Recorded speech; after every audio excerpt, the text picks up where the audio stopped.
Bonjour les amis, j'espère que vous allez bien et que tout se passe pour le mieux pour vous. Guinée équatoriale vers Togo, c'est tout de suite dans quelques minutes, comptant pour la deuxième journée des éliminatoires de la Coupe d'Afrique Total Energy Maroc 2025. Après ce match nul au stade de Kéké, les EPV du Togo jouent la Guinée équatoriale tout à l'heure même, tout de suite.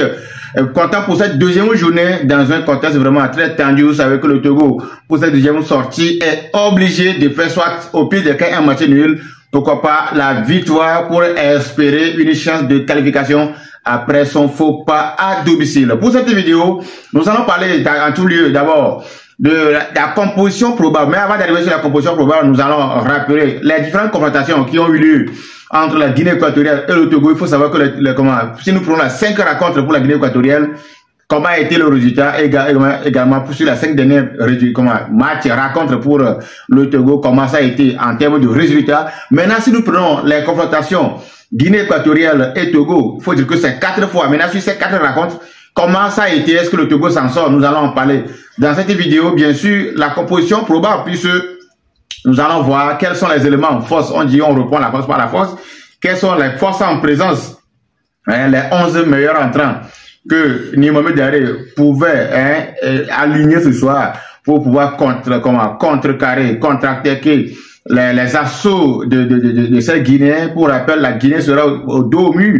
Donc nous allons revenir dans cette vidéo, mais pour ce faire, on démarre avec les différentes confrontations, l'historique des confrontations.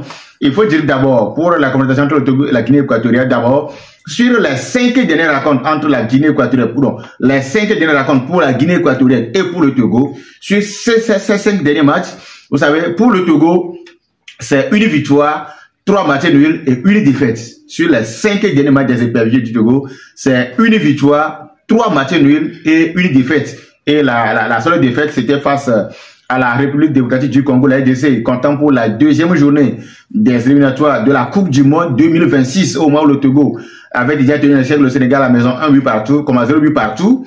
En deuxième journée, le Togo a été battu par la RDC sur un but matinal. C'est la seule défaite sur les 5 derniers matchs du Togo, c'est 3 matchs nuls, une victoire et une défaite. Maintenant, quant à ce qui concerne la Guinée équatoriale, sur ces 5 derniers matchs de la Guinée équatoriale, tenez-vous bien, c'est 2 victoires pour la Guinée équatoriale et 3 défaites. Eux, ils n'ont pas arrêté de match nul.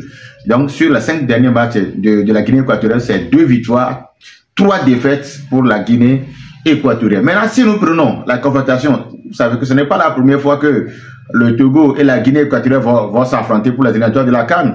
Donc, si nous prenons la rivalité, l'histoire, l'historique de confrontation entre les deux nations, c'est-à-dire entre la Guinée équatoriale et le Togo, il faut savoir que ces deux nations se sont déjà rencontrées 5 fois, plus de 4 fois.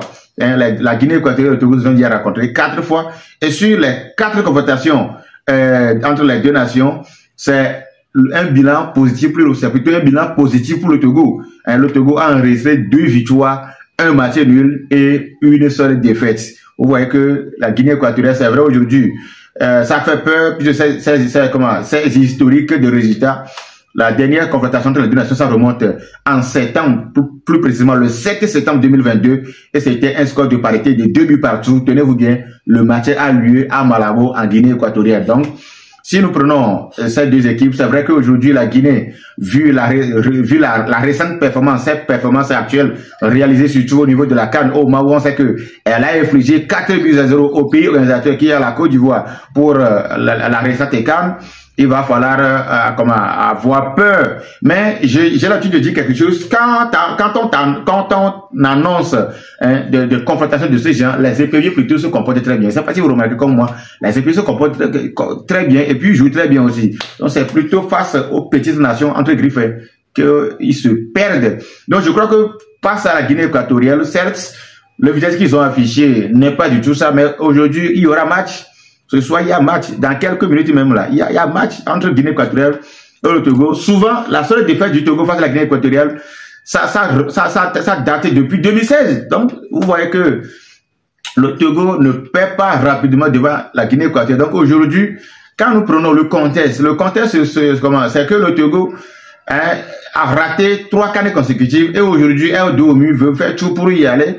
Et au lieu d'enregistrer les 3 points face aux Libériens, ils ne l'ont pas fait. Donc aujourd'hui, je l'avais dit déjà dans l'introduction, que c'est une victoire ou au pire des cas, un match nul pour dire que ce n'est pas encore mal. Donc, une victoire ou au pire des cas, un match nul, je crois que ce n'est pas encore mauvais. Mais une défaite, ça va être vraiment très, très, très mal lancé pour ces éliminatoires de la Coupe d'Afrique des Nations Maroc 2025.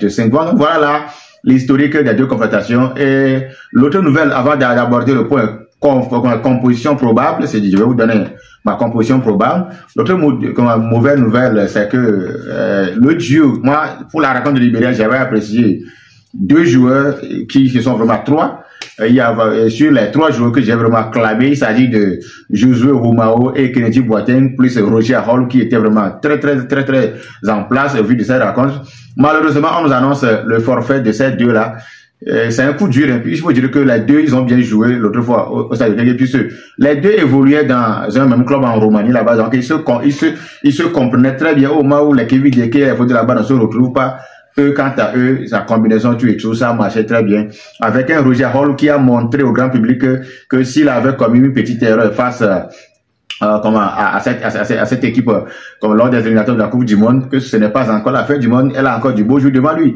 Donc il a encore du beau jeu et il a montré l'autre fois face au Libéria. Je crois qu'aujourd'hui, face à la Guinée équatorienne, on a encore besoin de ces éperviers là soudés, comme l'a dit déjà le coach Mohamed derrière, on a besoin de la concentration. Sinon, s'ils sont concentrés, déterminés, je crois que ils peuvent faire tout ce qu'il faut. Donc, il faut aussi dire que pour cette rencontre, c'est plutôt la Guinée équatorienne qui a dormi. Hein. La Guinée équatorienne a dormi. Puisque le Togo, quant à lui, il a fait match nul pour avoir 1 point. Eux, ils ont été battus par la Lyrique 2-0. Actuellement, ils sont derniers. Donc, pour cette rencontre, il va falloir seulement que les Togolais soient un peu plus réalistes. Parce que vous allez voir que la Guinée équatorienne va démarrer la rencontre en poussant les épées. Ils vont pousser. Parce que eux, match nul là, ça ne les arrange pas. Guinée équatorienne, quand on fait match nul, ça ne les arrange pas. Ce qui arrange la Guinée équatorienne ce soir, c'est la victoire. Donc, ce qui fait qu'ils ne vont pas faire cadeau. Donc, les éperviers devaient démarrer cette rencontre aussi, tout en sachant que ici, là, ce n'est pas eux qui poussent en premier, mais c'est la Guinée équatorienne. Maintenant, face à une rencontre ou bien face à un adversaire qui va vous pousser d'avance, il faut être attentif au milieu et en défense et en attaque. Parce que en poussant, ils vont s'exposer par des contre-attaques. Mais malheureusement, je ne sais pas le choix que par le Nimomo Diaré va ressortir. C'est pourquoi je vais sortir tout à l'heure ma composition probable. Il va falloir mettre des jolis joueurs mobiles devant, capables de procéder par des contre-attaques.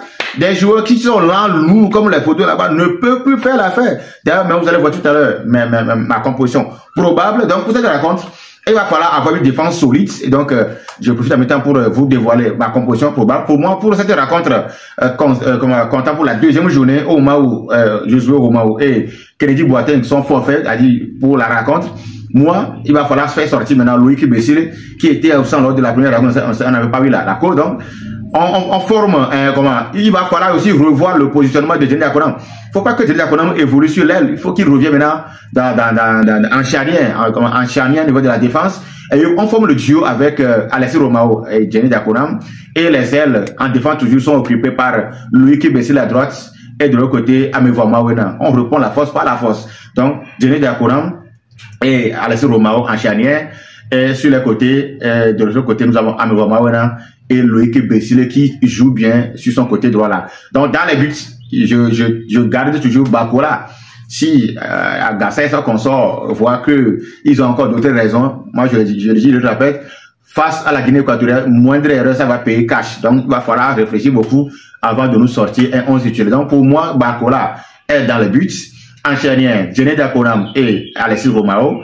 Côté droit, nous avons Loïc Bessile et côté gauche, en défense, toujours, nous avons Amevoa Mawena. Au milieu de terrain, il faut consolider, il faut aller un système 4-4-2. Donc, au beau milieu de terrain, Karim Derman serait en même temps avec Roger Hall. Kalem Nare est là. Claude Aziagbe ou Tchakei Marouf. Donc, Claude Aziagbe ou Tchakei Marouf. Donc, je crois que c'est déjà bon. Donc, étant donné pour la continuité, bon, Aziagbe peut démarrer et Marouf va rentrer en jeu. Donc, en attaque, pour moi, je laisse Fodé là-bas sur le banc pour le début. Donc, je mets en attaque Kevin Deke et Clédé Thibault. Je vous avais déjà dit que la Guinée va pousser. La Guinée va beaucoup pousser le Togo. Surtout pour le début, ils vont pousser. Pour eux, c'est la victoire. Donc, il va falloir un jeune dynamique capable de porter la balle au pied techniquement pour pouvoir poser deux problèmes à quelques éléments qui vont rester en défense, puisqu'ils vont tous pousser. Donc, Clédier Thibaut peut jouer cette affaire-là, puisqu'il est vraiment mobile, dynamique, avec un sprint final,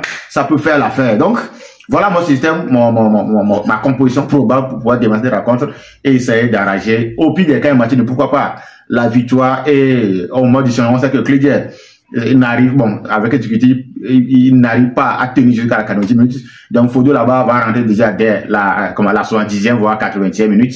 Et Tchakaï Marouf rendra, pour remplacer Claude Agerbe. Et puis, c'est déjà bon. Et à la fin du match, comme Mansour Routagba peuvent également rentrer pour pouvoir apporter leur pierre d'édifice. Pourquoi pas Agbagno Evra, qui a fait aussi un bon boulot. Sauf que là où on l'a placé l'autre fois face au Libéral, c'est pas bien. Donc, s'il peut retrouver sa place de tir en attaque aussi bien, remplacer, apporter sa pierre d'éducation au niveau de l'attaque, je crois que c'est bon. Mais, il faut éviter de nous combiner encore Kevin Deke et Fodo là-bas. Les deux, c'est des mêmes profils qui, malheureusement, qui ne se comprennent pas.